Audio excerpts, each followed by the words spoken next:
Savez-vous que votre manière de fêter Pâques aujourd'hui révèle si vous allez réussir la plupart de vos projets ou pas? Eh bien, j'en viens. Aujourd'hui, nous allons aborder les notions d'efficacité et d'efficience. Et pour cela, je vous demande d'imaginer deux familles. Deux familles qui veulent préparer le grand repas de Pâques aujourd'hui.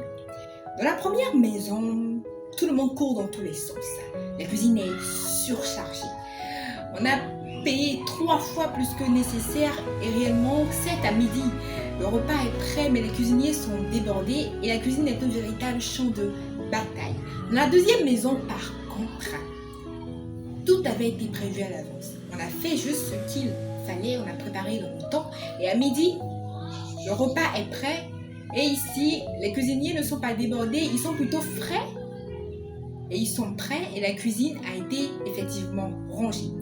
Ici, les deux familles avaient les mêmes objectifs, préparer un repas de midi, mais ils n'ont pas utilisé la même méthode.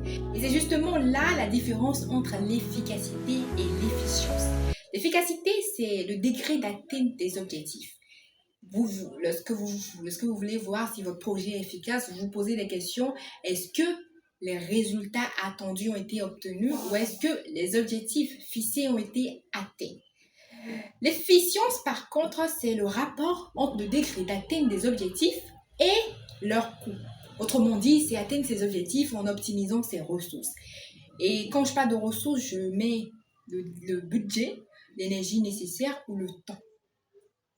Alors ça, c'est la différence entre l'efficacité et l'efficience. L'efficience est toujours mieux que l'efficacité. Alors, si vous avez bien cerné la notion, dites-moi en commentaire laquelle de ces deux familles a été efficace et laquelle a été efficiente.